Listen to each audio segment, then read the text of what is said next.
preschool families, it's Miss Alyssa. I hope you guys are doing well. I wanted to make a video today for some of our early learners who aren't ready to do crafts. I know I've been doing a lot of videos each week that involve crafts and cutting and tracing, and some of our preschoolers are not quite ready for those kind of activities. So I have a bunch of things in front of me today that I would like to use as sort of a fine motor kit. So you would keep everything in a shoebox or a bin and keep it accessible so that you can practice using these different materials a couple times a week with your child. So the first thing I have, and I love always, is Play-Doh or Therapy Putty. And you can buy this on Amazon, and the reason I like Therapy Putty is because it's a little bit firmer and easier to use, and you can hide things in it like beads. And the kids love that because then they have to look for the beads inside and pull them out, or push the beads into the putty with one finger, and it has a lot of resistance. So it's really good for hand strength. And we do have a putty song that we sing that you can see in some of my videos, and it's really great for kids. So yes, definitely if you can, order some Therapy Putty. I would get green or pink. I would not get yellow. It's a little bit too easy and too slimy. And also you want to be careful because this sticks to clothes and carpeting and upholstery. So use it in the kitchen or at a table away from upholstery. So that's always the thing that I like for hand warm-ups is Play-Doh and Therapy Putty. The next thing I really like is stringing beads. It's a really strong visual motor activity to work on those skills for a lot of reasons. And you can start with large beads like this. They sell these on Amazon as well. And the reason I really like these beads is because it has a stick at the end that makes it easier to get into the bead. So we use these a ton in preschool. And some of the kids just need a little help in the beginning getting the string into the hole, and then I have them pull it through by themselves on the other side. And I'm going to post a link for these on our OT website that I send out to you. We've had the website for a while. I don't know if everyone's using it, but I will resend that link this week so that you have the link. And little beads is something that you would graduate to as you master the larger beads. And there are beads that are a little bit bigger than these, and those are nice too. So again, I will send out some links for these beads. So I always say peekaboo, pull it through. That's the same terminology we use for buttoning. And I would say 6 to 10 beads is enough. You can work your way up to 6 to 10 beads, and then you know that they have mastered the skill if they can do that many. The other thing that I always keep in my fine motor kits for young or early learners are blocks, little blocks like this, and just practicing stacking and knocking them down. So you can start by just building the blocks for them and having them knock it down, and that's a lot of fun for them. And then you can say, oh, can you fix it? Help me. And they can stack the blocks themselves. A lot of times I have to stabilize the base of the blocks for the kids until they learn to center the block so that it doesn't keep falling over. And eventually they can master it. So if they can do 10 to 12 blocks, then you know they've mastered this skill.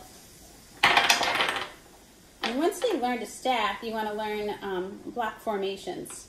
So I have blocks that are a couple different sizes here today. One of the block formations we always work on is a pyramid, or a little bridge rather, like this. So I'll build a bridge like this, and then they'll say, can you build a bridge just like Miss Alyssa's? And they try. Or you can put 2 blocks together and say, put one on top, and they'll do it for me. And then once you master that, you can work on using 4 blocks. So we build a train, and I'll make the train sound when they push it along. And eventually they get really good at doing this. Once you master the 4 block formation, we work on 6 blocks. So we work on steps like this, 3 on the bottom, 2 in the middle, 1 on top. So I usually have my fingers walk up, so they learn how to do that. And we also work on building a pyramid like this. So that's something that you should definitely keep in your kit to work on visual motor skills.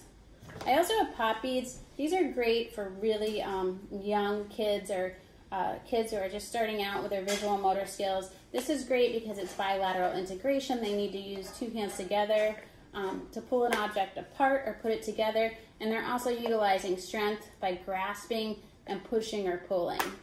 So pop beads are a great tool to have, and some of them have really loose holes and some are tight, so you know, you can work your way up depending, and some kids need you to loosen them. You can tell this one keeps falling off. But this is something great to have in your fine motor kit.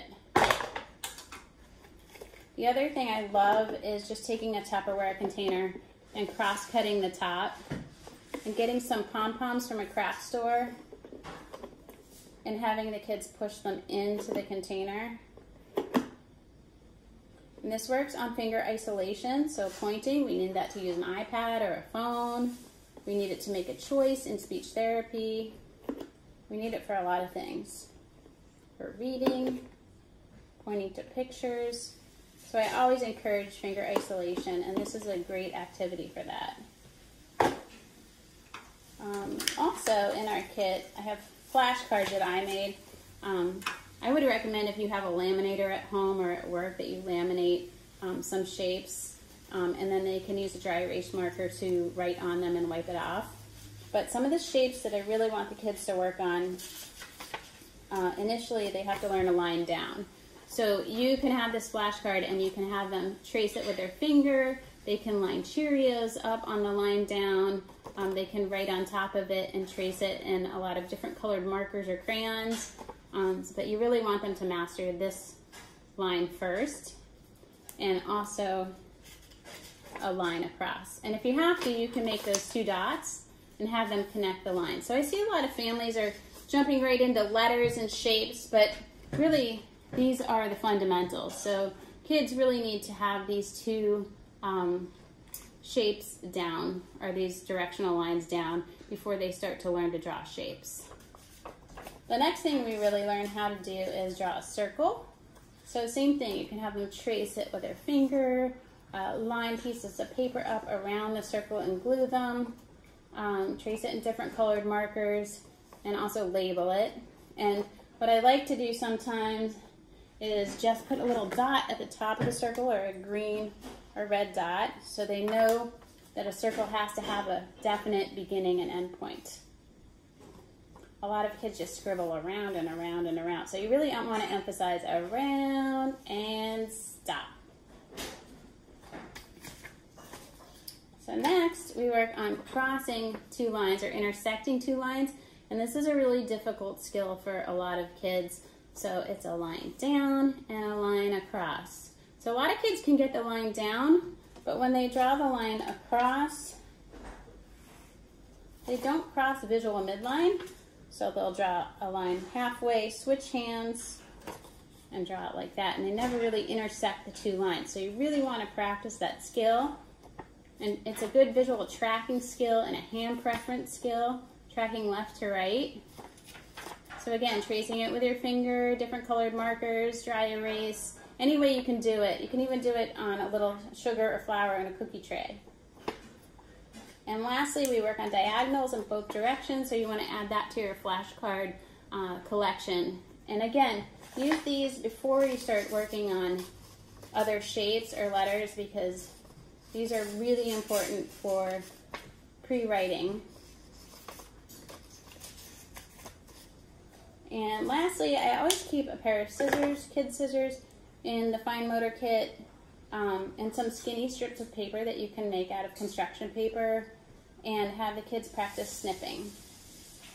So before we cut paper in two, we always want to be able to snip and position the scissors properly in our hand.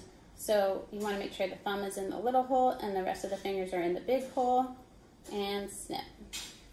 And a lot of moms are really smart. They have kids snip into a little shoebox or on a cookie tray, so it doesn't make a mess everywhere. And also, we love snipping straws in preschool because they pop. So you can keep those in your kit as well. And then when you're done, if you don't want to waste them, you can put them on a string. And that really is a great visual motor skill. So that's really it for the kit. I wanted to add this to my video collection because, again, a lot of kids just quite aren't ready to do all the crafting independently. And these are the fundamentals of fine motor. So I hope you guys have a great rest of your day. Thanks for watching.